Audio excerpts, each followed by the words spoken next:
Hi, welcome everyone.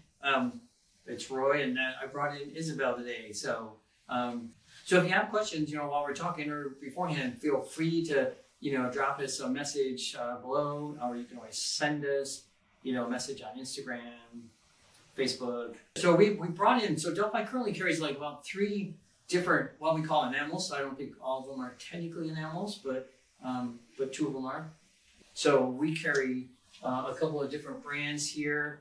So this is an enamel. Enamels are ground up glass and pigment of some sort.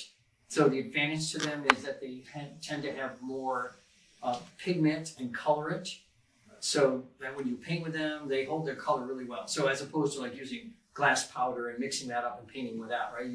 They don't hold their color very well. But these are higher concentration or saturation of pigment, and so they hold up better. The other great advantage to any of these that we're going to talk about is that they're not COE specific. So you can use them on 96 or 90, float glass, whatever. They are like what they call high fire. So what that means in the enameling world would be, over 1300 to 1500. I think the recommendation on this one is like 1382 to like 1510 or some kind of interesting number. But for the most part, for most people, they work like in what we would call in the fusing ranges, right? Especially if you're doing a full fuse, anything, around 1450 or hotter. Contour fuses, they work well for that.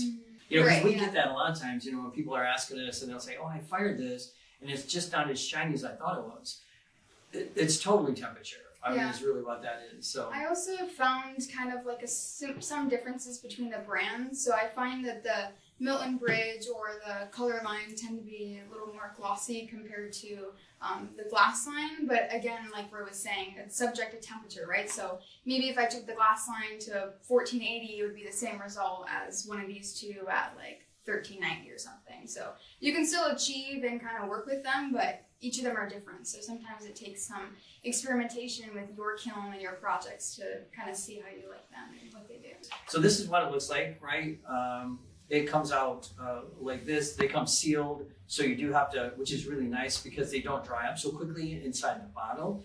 Now the color line, there's a thinner that goes along that you can purchase along with these, right? And so the thinner is what you use. If it gets a little, dried up in the bottle, you would add the thinner, or if you just want it thinner, right? If you're airbrushing with it, let's say, or painting with it, and you want something that's a thinner consistency. But otherwise, the tip looks a lot like, let me grab one that's already been opened so you guys can just see what the tip looks like, right? But you can see the line of that, right? Now, this one is, I should have spent a few more minutes shaking it up, and like the end of the line is really more what you got.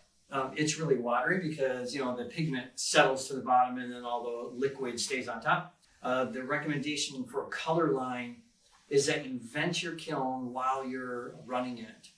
For the red in particular, they recommend you vent it all the way up, to even put like a little kiln post in, like a 1-inch kiln post, 1/2-inch kiln post even, just so some oxygen can get into the kiln as it's running.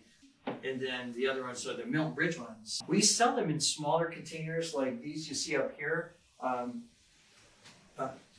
the colors are, which I think is great because of cost-wise.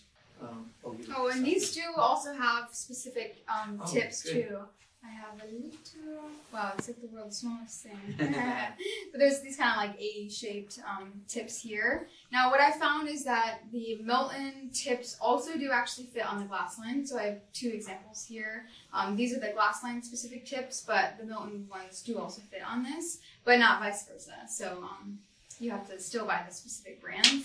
But again, it comes in like a fine, medium, and bold, so you can really control, especially if you're doing like fine detailing, like what he has here on the branches, or like wording, lettering, all of that. It's great to use a tip. But you can also just use it straight from the bottle, or even we use other things as well, like paintbrushes.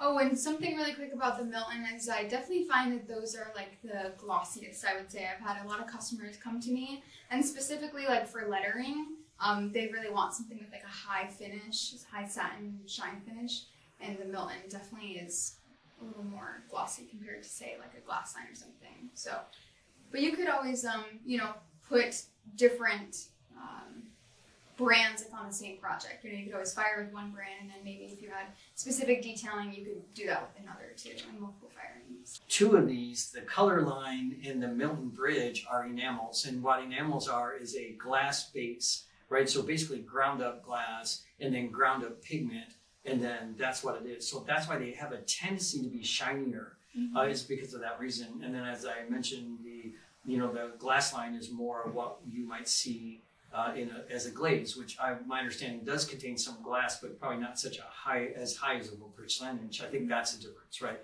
Between the shininess, anyways. I don't think it really matters with the firing temperatures, because all of these three that we're showing you are very similar, and the firing temperatures are really, really pretty close. So we have a few pieces laying around here on the table. I think most of these are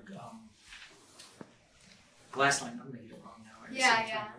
And then this is one I think Willow's working on. Isn't she? So Willow's another employee here at Delphi, and then she working on this really nice. This table's a little loose. Polar bear, but this is not fired. This is just her working on it. So one of the things I wanted to show you is that, especially if you're looking at like I think they're like Christmas lights that are up here. They're really light and faded because they dried. That's the only reason why, right? So sometimes I know people are like, oh, that's like not the color I thought it was going to be. But once you fire this, it's going to be the nice bright colors that you see.